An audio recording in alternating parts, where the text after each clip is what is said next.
اور طرق کے ساتھ ان کی حدیث آئی ہے. وہی کلمہ جو میں نے عرض کیا کہ آقا علیہ السلام نے فرمایا، آگے الفاظ مختلف ہیں، کہیں فرمایا فَإِنَّهُ لَا يَنبَغِي لِي أَنْ أَقُولَ إِلَّا حَقًّا، کہیں فرمایا إِنَّهُ لَا يَنبَغِي لِي أَنْ أَقُولَ إِلَّا حَقًّا، کہیں فرمایا فَوَالَّذِي نَفْسِي بِيَدِهِ مَا خَرَجَ مِنِّي إِلَّا حَقٌّ. مختلف الفاظ ارشاد فرمائے. اور یہ حدیث جو سند صحیح کے ساتھ ہر جگہ آئی ہے وہ امام احمد بن حنبل نے روایت کی، جلد 2 صفحہ 162 اور 192 میں. امام ابو داؤد نے روایت کی، امام ابن ابی شیبہ نے روایت کی مصنف میں، امام حاکم نے مستدرک میں روایت کی، امام دارمی نے روایت کی، پھر ابن عبد البر نے جامع بیان العلم، اور آگے سب نے طریق یحییٰ بن سعید القطان سے روایت کی. اور یہ تمام اسانید صحیحہ کے ساتھ روایت ہوئی. اور امام عسقلانی کہتے ہیں اس حدیث کے اتنے طرق ہیں کہ ایک ایک طریق دوسرے کو تقویت دیتا ہے، یعنی ناقابل انکار ہے. پھر سیدنا ابو ہریرہ رضی اللہ تعالیٰ عنہ خود روایت کرتے ہیں، وہ جن سے مروی تھی منع کی بات سند ضعیف کے ساتھ، وہ فرماتے ہیں کہ ایک شخص نے آقا علیہ السلام کی بارگاہ میں عرض کیا کہ یا رسول اللہ صلی اللہ علیہ وسلم مجھے یاد نہیں رہتا، نسیان کی تکلیف ہے، قلت حفظ کی شکایت کی، میں آپ کی حدیث محفوظ کرنا چاہتا ہوں مگر حافظہ کمزور ہے. تو آقا علیہ السلام نے فرمایا حدیث استعن علی حفظک بیمینک، فرمایا کہ اپنے ہاتھ سے مدد لیا کرو حدیث کو یاد کرنے کے لیے، لکھ لیا کرو. پھر حضرت رافع بن خدیج رضی اللہ تعالیٰ عنہ وہ روایت کرتے ہیں، فرماتے ہیں قلنا یا رسول اللہ انا نسمع منک اشیاء افنکتبھا، ہم آپ سے بہت احادیث سنتے ہیں، کیا لکھ لیا کریں؟ فرمایا قال اکتبوا ولا حرج، اب کوئی حرج نہیں، منع ختم کر دی ہے، لکھ لیا کرو. یہ تو میں آپ کو چند وہ نمونے دے رہا ہوں، یہ مسند امام احمد بن حنبل سمیت کثیر کتب حدیث میں یہ حدیثیں آئی ہیں. پھر اس کے بعد وہ احادیث ہیں کہ آقا علیہ السلام نے خود احادیث حکمن لکھوائیں. آقا علیہ السلام نے عمرو بن حزم رضی اللہ تعالیٰ عنہ کو صدقات کی احادیث لکھوائیں، احکام دیات کی احادیث لکھوائیں، وراثت اور فرائض کی احادیث لکھوائیں، اور کئی سنن اور احکام لکھوا کے ان کو بھیجے. اور امام بخاری نے بھی اس کا ذکر کیا، صحیح بخاری میں تذکرہ ہوا، امام مسلم نے اپنی صحیح میں اس کو بیان کیا، طبقات ابن سعد نے بیان کیا.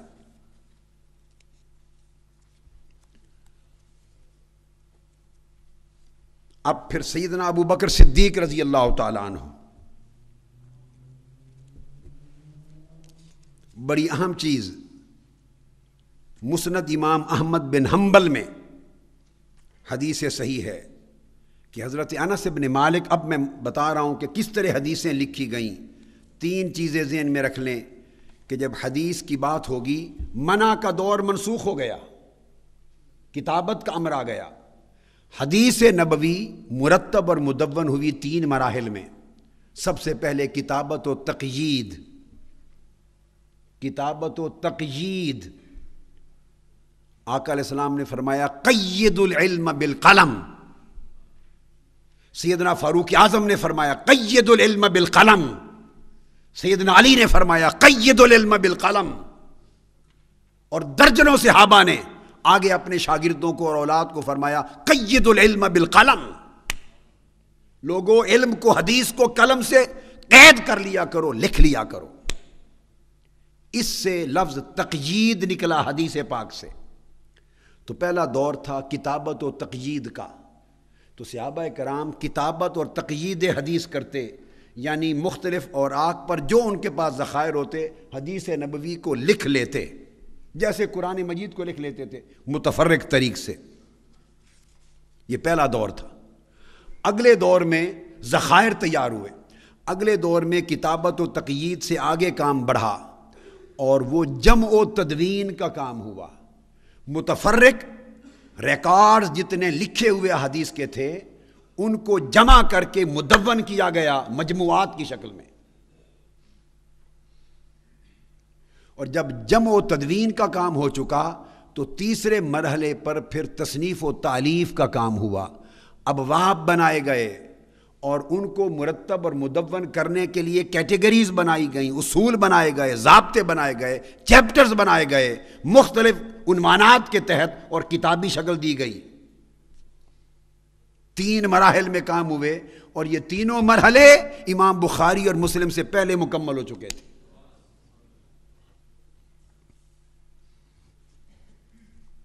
اب میں عرض کر رہا تھا کہ سیدنا صدیق اکبر رضی اللہ تعالی عنہ، حضرت انس بن مالک رضی اللہ تعالیٰ عنہ روایت کرتے ہیں کہ ان ابا بکر الصدیق کاتب لہ فرائض الصدقہ التی سنہا رسول اللہ صلی اللہ علیہ وآلہ وسلم۔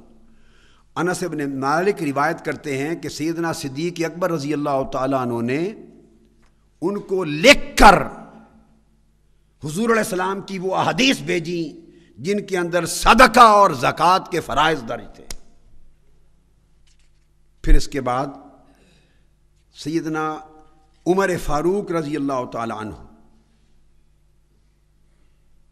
سیدنا فاروق اعظم سے مروی اور روایت کیا ہے عمرو بن ابی سفیان نے، انہو فرماتے انہو سامع عمر بن الخطاب، انہوں نے عمر فاروق رضی اللہ تعالیٰ عنہ سے خود سنا، یقول قید العلم بالکتاب، لوگوں علم کو، علم کہا جاتا تھا اس زمانے میں حدیث کو، یاد رکھ لیں علم الحدیث میں جہاں لفظ العلم آئے گا اس سے مراد ہمیشہ حدیث ہوگی، یہ قاعدہ ہے۔